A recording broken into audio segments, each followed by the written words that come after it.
Joining us now is White House border czar Tom Homan. Tom, thank you for being here. Appreciate it. Immediately after the shooting, you said that it would be unprofessional to comment on what I think happened in that situation. Let the investigation play out and hold people accountable based on that investigation. Since that time, we've seen a lot more evidence come out, including cell phone video from the officer who shot Renee Good. What is your assessment now? Look, you know, when I did that interview, I went straight from an airplane, tarmac, straight to that interview. So when someone shows me I have one video, cherry-picked video, and asks me to comment, I just think it was inappropriate for me to do so. But look, since then I've looked at a bunch of videos, and I truly believe that officer thought his life was in danger to take that action. Now look, we won't let the investigation play out. You know, there's a lot of things that we all don't know. There's probably a lot of video we haven't seen, but the FBI has, even ring video. What's the statement from the officer? What's the statement from the witnesses? What's ballistics? The ballistics, you know, I'm sure they're looking at ballistics and the forensics. There's a lot of information needs to come out, so I'm still going to say, let's stop the hateful rhetoric. You can't compare this to murder. Murder requires malice, and that is just dangerous to put that type of language out. Let the investigation play out and see where it lies.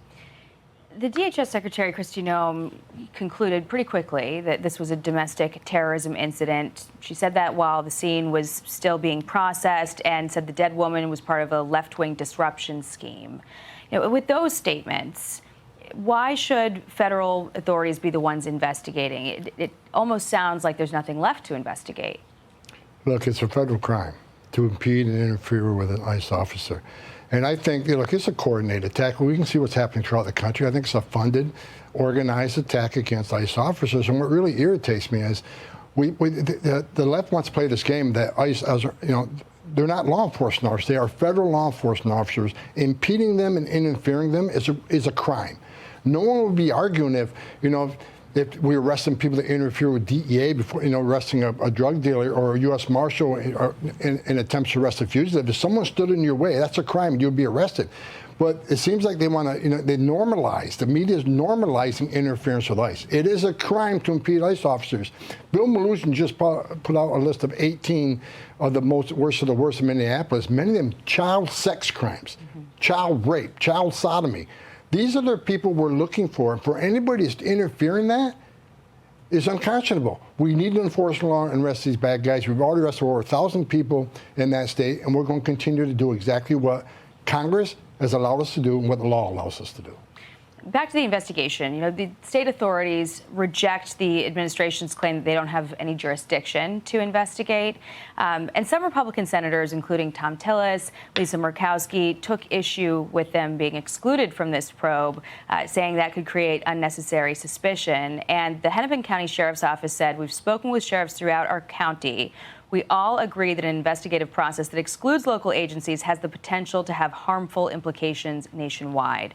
Why should people trust that this investigation will be fair? It's a federal crime that needs to be investigated by the FBI. That's the way this whole system's set up. I trust the FBI to do the right thing. We've also heard this justification that local authorities don't collaborate with federal officials on law enforcement, so why should they be involved now that it's time to investigate a federal officer? But is this lack of collaboration a one-time decision that's specific to this case, or are we watching a new, broader policy rollout here? No, look, that state's a sanctuary state, it's a sanctuary city. They don't work with us. And that's one of the problems here. And it's one of the reasons we're in the position we're in that city, because law enforcement response has been sporadic at best. This is sanctuary city. Let's remember, why are we in that city right now? Because we're a sanctuary city that purposely releases public safety threats back into the public. I just mentioned about all these cases that child sex crime, child sodomy, child rape, that they release back into the community. These are people we have to go look for. And who set the stage for all this? The last 4 years of an open border, millions of people released in this country without vetting, a lot of criminals, a lot of national security threats. That's why we're there. Let's not forget who set the stage on this. So all these people on the Democratic side and all these liberal people want to scream and yell about our law enforcement activities. They didn't say a word when there's an open border. They didn't say a word when 500,000 children were smuggled in this country, lost track of 300,000, and they weren't even looking for them. President Trump and this administration found 129,000 of them. They were silent then. They were complicit on millions of people being released in this country, many of them criminals. Didn't say a word. Now all of a sudden, because we're trying to fix 4 years of an open border, now they're all of a sudden they got an opinion. There are already 2,000 or so federal agents in Minneapolis for this massive crackdown that's tied in part to this ongoing probe of alleged Somali fraud. Fox is told that about 1,000 more Border Patrol agents are going to be heading there to assist, basically free up HSI officers. There's also this growing network of local residents who are tracking ICE movements and warning people about them. And schools in the area are being given the option of remote learning for the next month because of how hot the environment is getting. Yeah. Are you concerned about what we're heading toward? And what do you say to those officials like Mayor Frey, who's accused the administration of just looking for an excuse to invoke the Insurrection Act? It's ridiculous.